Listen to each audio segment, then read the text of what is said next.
Hello, how's everybody doing?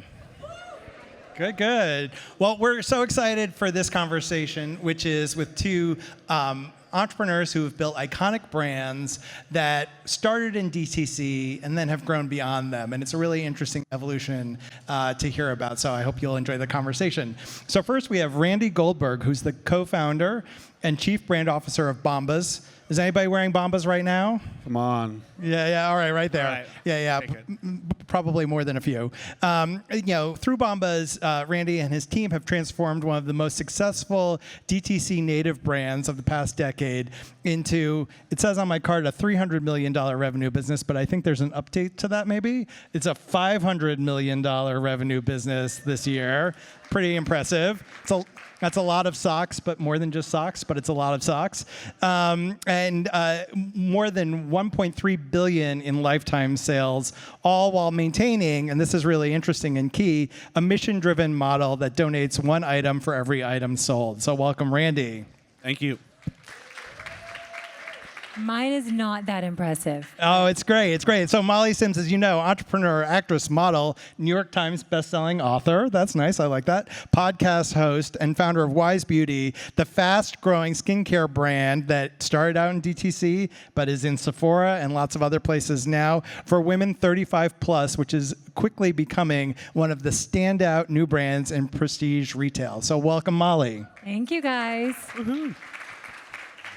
So you both have had like an interesting and similar journey, but they started at different times. And Randy, I want to start with you. So you launched the company in 2013. Do I have that right? Yep, that's right. So 2013, you launched your a DTC brand. What does DTC look like in that moment? What were those early days like? Like where were you doing your paid media? And then when did that how did it sort of develop over time? It was a very different time, way back in 2013. I do feel like we launched at an interesting time, considering just the whole media landscape. If you had launched 5 years before, like in 2008, it feels like the technology was expensive, but the marketing was free if you could actually afford to build a website.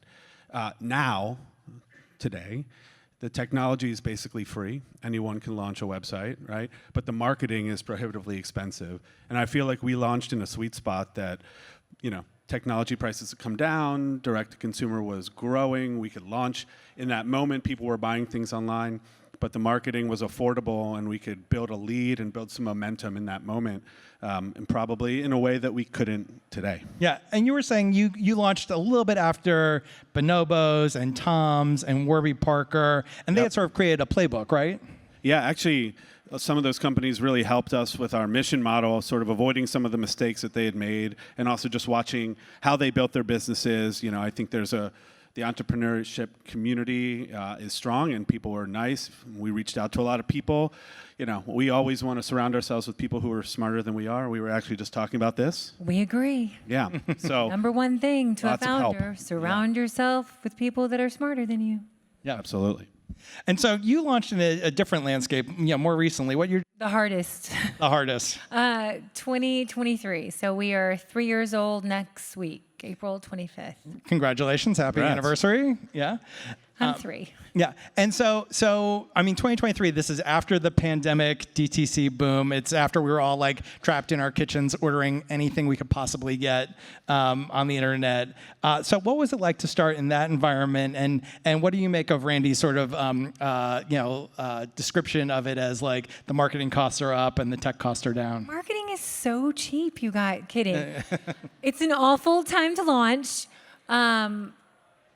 But again, I think if you look at any year at what, starting off is always difficult. But in 2023, specifically coming off of COVID, like you said, people were at home. They didn't, we were Zooming or learning to Zoom. And for me, I think it was a little bit more difficult because even though being a model, being somewhat in the public eye helped me, but also I was very criticized because I was probably like the 5th or 6th quote unquote celebrity skincare brand launching, and the number one question I got launched is, why do we need another celebrity skincare brand? So it was a little bit of a difficult landscape for me. It fueled me because it wasn't a celebrity brand.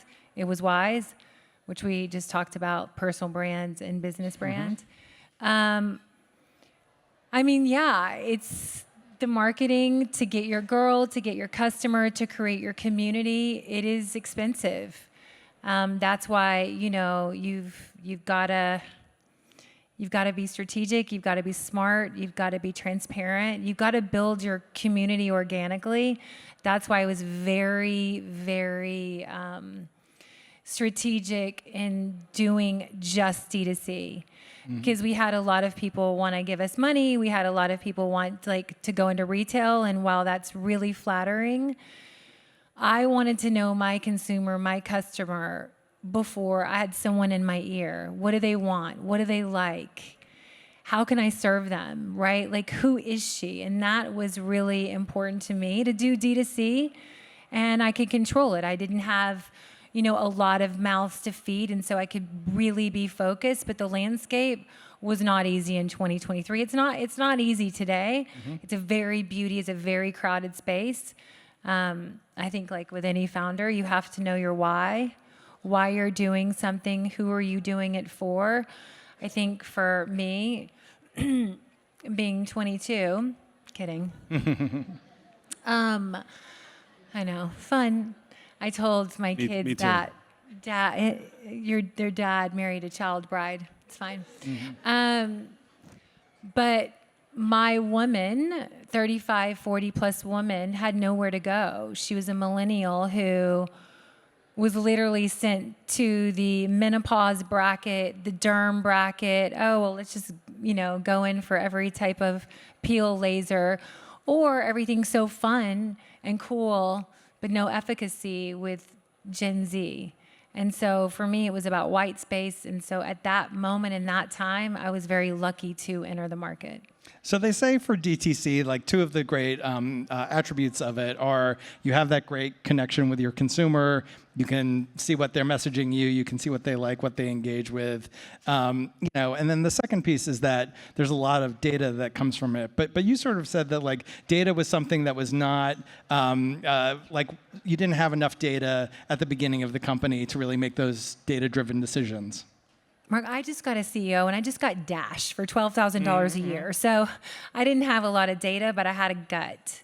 And I think a lot of people, and of course you want data, you want as much information, but never, ever lose your gut. Like when I would explain to people how I make a product, I don't even know how people would invest with me because I'm like, okay, if this product had a baby with this product that had a baby with this product, this would be Extreme Glow Dewy Peptide Serum.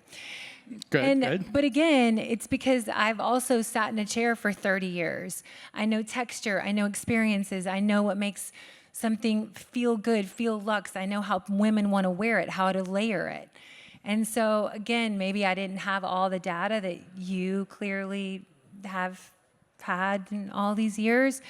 You'd be surprised. I went off of a lot of gut. I mean, today I pitched 4 products. I didn't, you know, and I have a product developer. I can afford one now. But again, it's, you know, I'm not really trendy. I'm more ingredient focused than people think I am. But a gut goes a long way, and it's a lot cheaper in the beginning. That's interesting. So, Randy, so Bombas DTC starts out with socks, and more socks. But then you both expand beyond the one channel, and you expand your product mix. Which came first, and how did you guys think about when and how you would invest in something new? The when is a tricky one, right? I think you start a business, and you can get very excited about what comes next, and the shiny objects out there, and all the things that your company can do, all the things that you have permission to do in the future. But I feel like earning that permission is really important, and taking the time with the thing that you started with is important. And for us, we just knew we have to win in socks before we give ourselves permission to launch in other categories.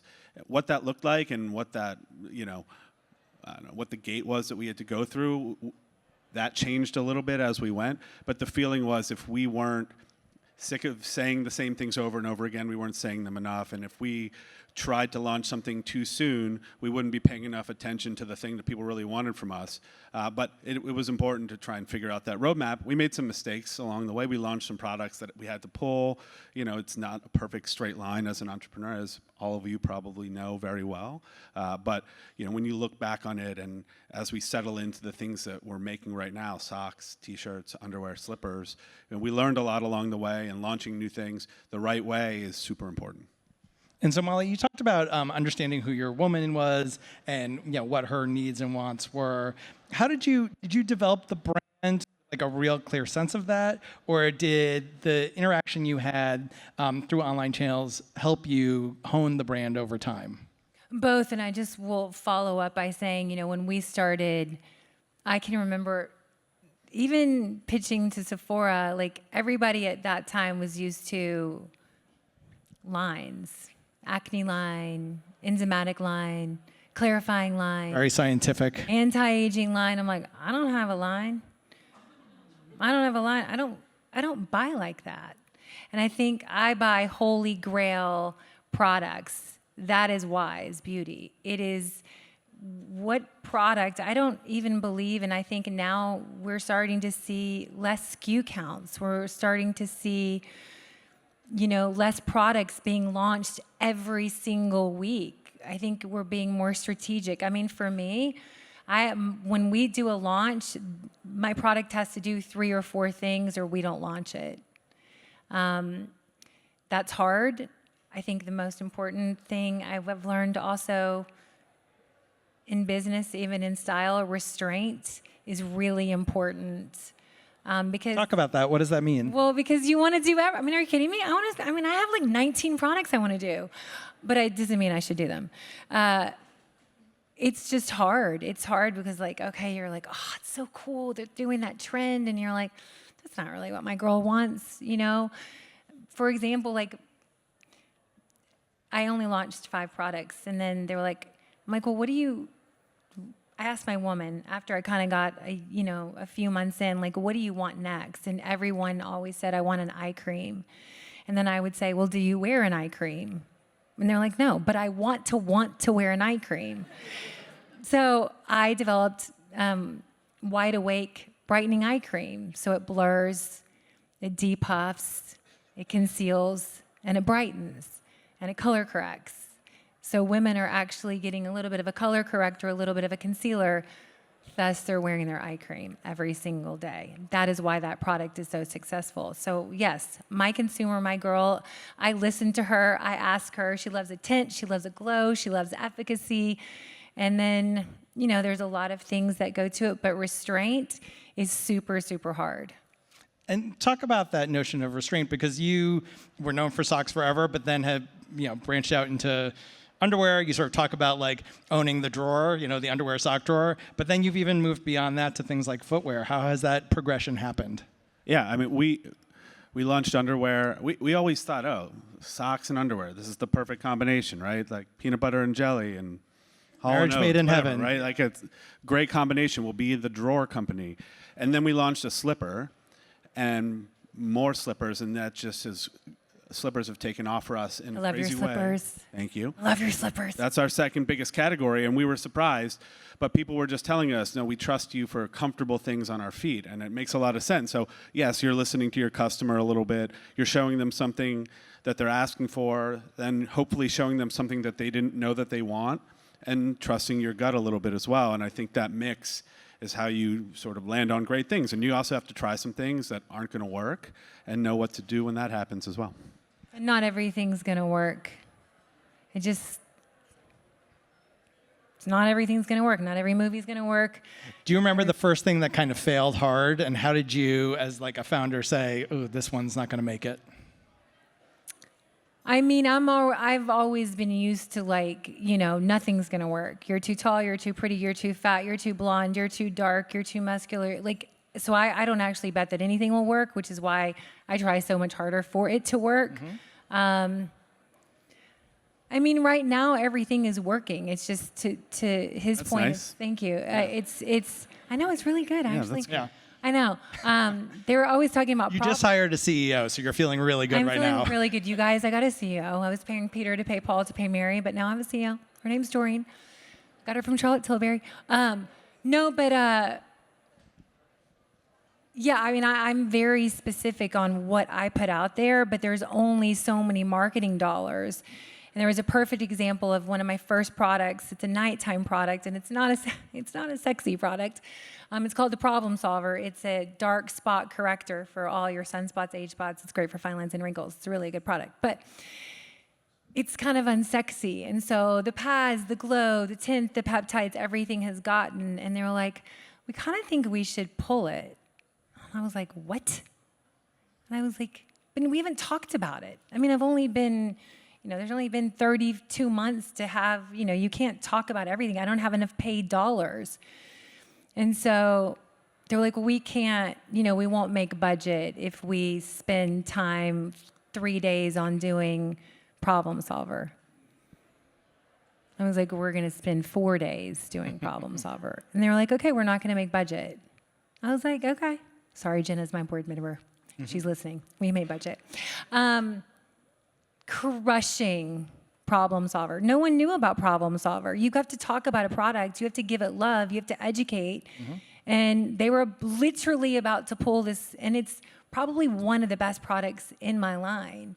But again, you can't give love to everything. You have to, again, restrain. Like your bundles, you have to really be specific. I have definitely learned the difference between a retail strategy, what it looks like, brick and mortar, and then how you show up on D2C. Yeah, I want to get to the brick and mortar thing in a second, but one thing I want to ask is from 2013 to 2023, right? There were so many DTC brands that got started that raised a ton of money, that plowed money into marketing spend, ROAS. Everybody was talking about ROAS. I think it's interesting. Your companies raised money maybe a little bit more carefully or a little more slowly. How much? You just raised $15 million 3 months ago, so kind of Wow, congrats. Yeah, congrats to the CEO. The money, things are going well. You raised what, like a couple of million early on? Yep, $4 million between 2 early stage rounds, and that was it. Were there pressures on either of you to raise more, plow more money into, give more money to Mark Zuckerberg and other, paid media companies? And were there competitors that you had that followed that model and kind of what happened? For us, we talked to some venture VC companies early on. Didn't feel like a right fit for us, just as founders. Like the conversations we were having weren't great. They weren't loving our donation model, and we just said, you know what, we don't want to do this way anyway. We want to build it ourselves. We want to take the time to do it our way. And we started with an Indiegogo campaign, and we thought we were going to raise $15,000, and we did $150,000 in pre-sales. None of us had any money, so we put that money to building a site, to doing our first production line, and then we just kind of used elbow grease from there, email marketing, whatever we could. We didn't have any money. We didn't spend money on marketing for 2 years. And then we raised money the next year, $1 million, and then $3 million the year after that. And that was it. It was a lot of money for us at the time, but we just didn't feel like institutional investors were a good fit for us. And we knew that we could build something because we had really good margin and incredible product. We had conviction in our donation model and felt like we could build it. And we've been able to generate enough cash through the business to grow the business to the scale that it's at today. And I would just say there can be a lot of pressure and to raise money or to people were publishing the amounts of money they were raising, spending a lot of money on marketing, and it just didn't make sense to us. So maybe we were a little slower, maybe we were a little bit more old school, but we've been profitable since our second year, and we've grown in a way that allowed us to do the things that we want to do, make some of the mistakes that we've made, and it's a good, strong, healthy business, and our investors are very happy at this point. So let's talk about the brick and mortar stuff. You're in Sephora, and that was a big moment for. We just got into all doors at the end of March. Yeah, which is a huge. So we've been in moment. Sephora 8 months, 9 months. Yeah, and you're in a bunch of retailers, Sephora. but Target. Your socks could be in Sephora. Yeah. So what was it like to expand into retail or wholesale in that way, and how does that change the company? Molly, let's start with you. I mean, simply, I was just going to also add, I don't think you can do what you could do in 2012 and what you can do in 2023. I think it's so different of where we are. I mean, Meta is so expensive. Like, I didn't really even know what paid was, but I don't think I could have done, I couldn't, I mean, I didn't,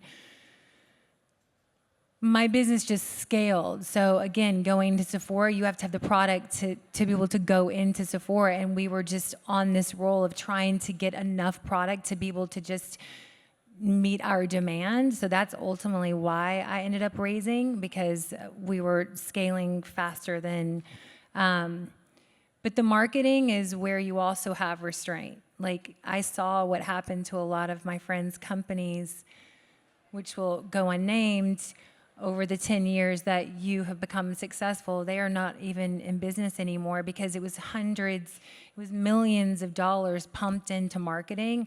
You have to have restraint.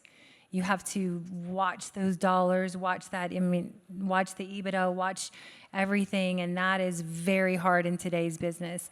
Retail, it's just a different beast. You've got, you've got a new sorority on the block, right? You've got to feed them, you've got to, it's very crowded. I'm lucky that I'm, really supported from Sephora with Priya and Cindy and Brooke and everyone, but it's also, I mean, you have to give them love, and when you give them love, that takes away your sweet baby DTC that you love so much, but you've also got to switch gears, and, that's why, look, I would love to be in so many other places, but it's impossible to feed everybody and to make everybody happy, and then you just dilute yourself. So we're very strategic in doing D2C and Sephora right now. Mm-hmm.